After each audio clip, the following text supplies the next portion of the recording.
Good evening, ladies and gentlemen.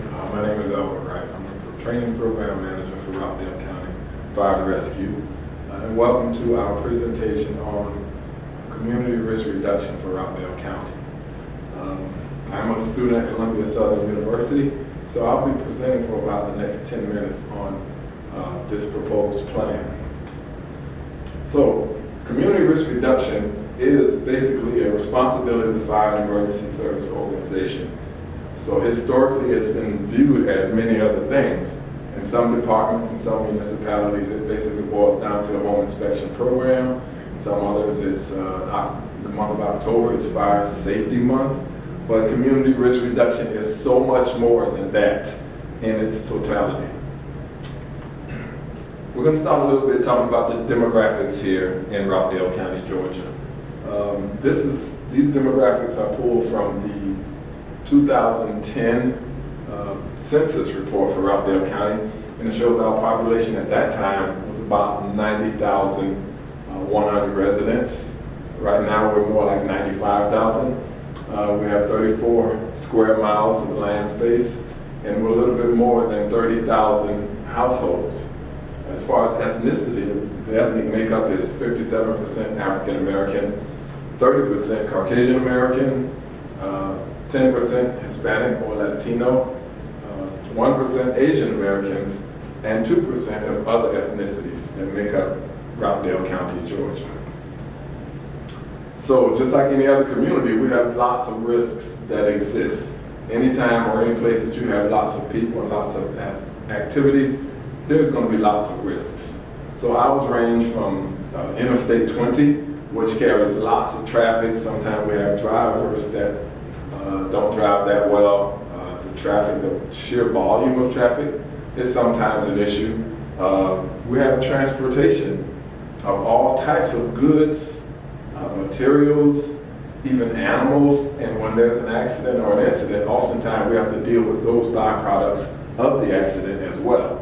So we have spills, we have all sorts of things that occur, even medical emergencies that occur on the interstate that can impede traffic in one way or another.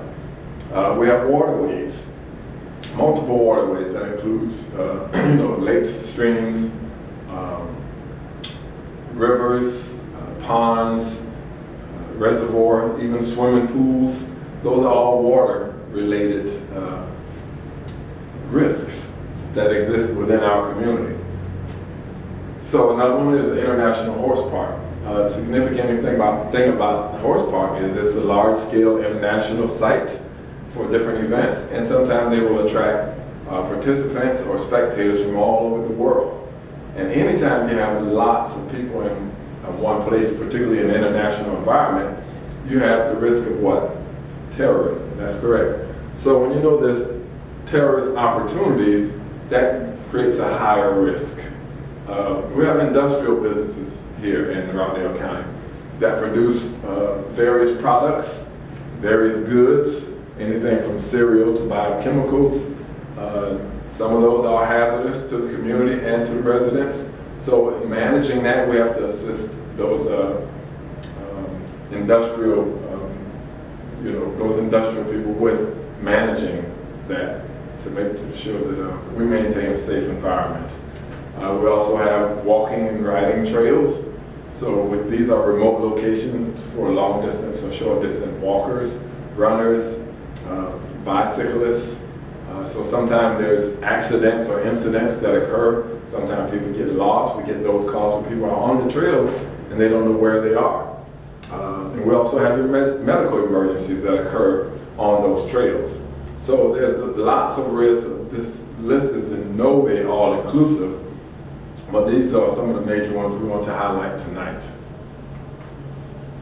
So the particular one we like to focus on is the water risk, because it's not the highest risk, but this is the one that has been neglected, for lack of a better term. But this is the one we want to bring focus to in this community risk reduction plan that we're going to talk about tonight.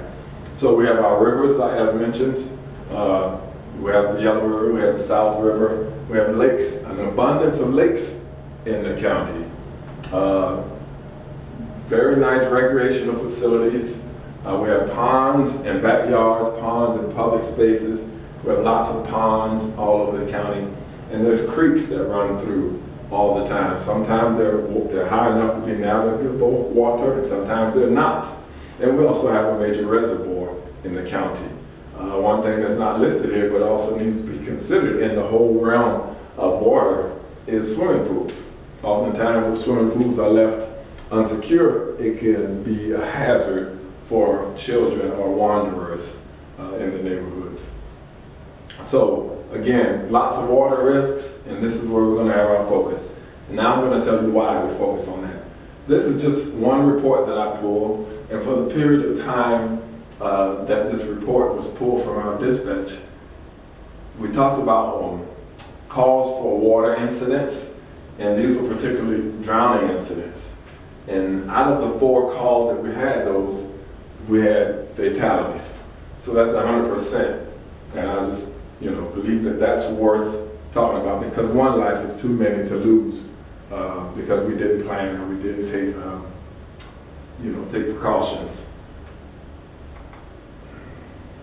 So what we like to do with your assistance, we like to develop and implement community risk reduction plan. And that's why we're here tonight, to kick that off, to get that started. We like to train our departmental personnel, to include fire department, law enforcement, public water, and all those that would be responding. Public works, and the water department. We like to develop and distribute water safety public service announcements so that we create the awareness for the community.